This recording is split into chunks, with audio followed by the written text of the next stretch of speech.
فارقاه.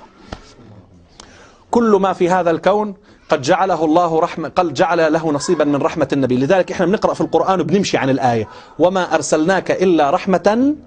وانتم شايفين في هالمجلس هذا كله من القرآن والسنة، ما خرجنا عن هذا، لكن فين احنا عن القرآن والسنة؟ وما أرسلناك إلا رحمة، ما قال للبشر، ما قال للمخلوقين، ما رحمة للعالمين. فإذا ما شاء الله الحج أبو جعفر هون في الحديقة يقول لك النمل من العالمين، طب وين رحمة النبي إلها؟ فكر عاد، النحل من العالمين، وين رحمة النبي إلها؟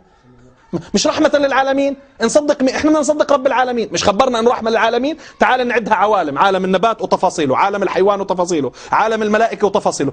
امبارح كنا في مجلس عند اخواننا في مسجد في عبدون، إن الله وملائكته يصلون على النبي. فجأة قلت لهم استنوا يا جماعة، الله بيقول إنه ملائكته بتصلي على النبي، طب إحنا لما يجي نصلي على النبي بنستشعر إنه الملائكة بتصلي عليه.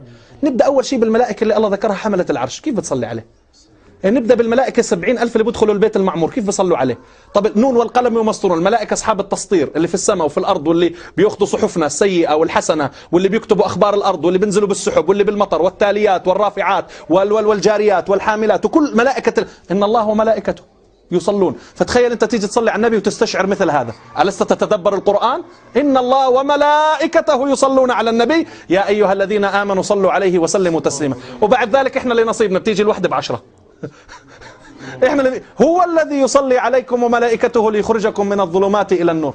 الله فتح لنا أبواب كبيرة بالنبي محمد، الله عز وجل فتح لنا أبواب كبيرة بالنبي محمد صلى الله عليه وسلم. إذا كان بيقول أحد جبل يحبنا ونحبه، اهتز أحد له. في صحيح مسلم اهتز حراء تحت النبي عليه الصلاة والسلام، وجاءت لدعوته الأشجار ساجدة تمشي إليه على ساق بلا قدم، النباتات، الحيوانات، الحجر. علي بن أبي طالب يقول دخلنا شعب من شعاب مكة ما بقي حجر ولا شجر إلا وسلم على رسول الله. في صحيح مسلم النبي عليه الصلاة والسلام بيقول إني لأعرف حجرا في مكة كان يسلم علي قبل أن أبعث وإني لأذكره الآن. في بعض المسانيد إنه الحجر الأسود، بتذكر حجر كان يسلم عليه، بده ينساك إذا أنت صليت وسلمت عليه.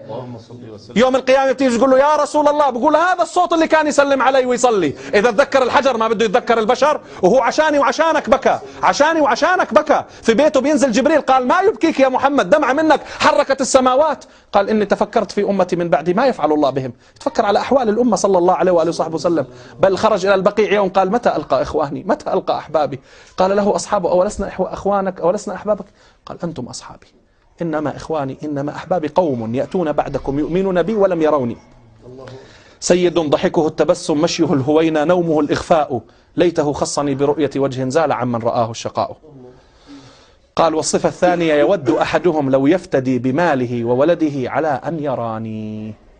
حتى سيدنا حذيفة بيقول حفظت عن النبي حديث صلى الله عليه وسلم أنه ما من 300 يحدثون في الأمة أمرا إلا ذكر رسول الله صلى الله عليه وسلم أنسابهم وخبرهم وخيولهم وألوانها. يعني النبي عليه الصلاة والسلام معروض عليه كل الأحوال وكل الشؤون. حتى في مسند البزار في بعض الروايات قال تعرض علي أعمالكم فما كان خيرا حمدت الله وما كان شرا استغفرت لكم. يشهد لها الآية وقل اعملوا فسيرى الله عملكم ورسوله والمؤمنون، وتشهد لها الآية ولا تعد عيناك عنهم تريد زينة الحياة الدنيا، وتشهد لها الآية ولو أنهم إذ ظلموا أنفسهم جاءوك فاستغفروا الله واستغفر لهم الرسول لوجدوا الله توابا رحيما. احنا في القرآن الله بخاطبنا فلا وربك لا يؤمنون حتى يحكموك فيما شجر بينهم، هاي درجة تحكيم. فلا وربك لا يؤمنون حتى يحكموك فيما شجر بينهم ثم لا يجدوا في أنفسهم حرجا مما قضيت، والثالث ويسلموا تسليما. وما كان لمؤمن ولا مؤمنة إذا قضى الله ورسوله أمرا أن يكون لهم الخيرة من أمرهم.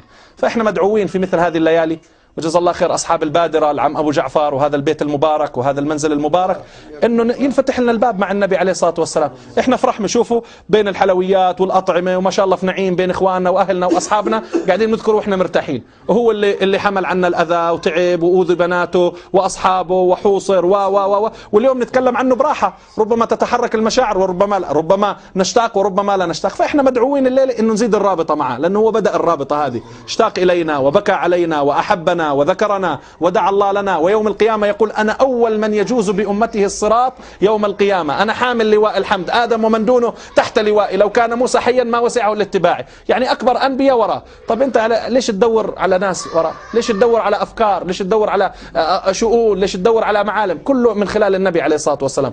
فإحنا محتاجين يا سادتي نكثر صلاة وسلام على رسول الله، يكون لنا نصيب في الليل والنهار من الصلاة والسلام عليه، لأنه قال أقربكم مني مجلسا يوم القيامة أكثركم علي صلاة. بدنا نصيب من تحسين أخلاقنا عشان نجتمع معه صلى الله عليه وآله وصحبه وسلم.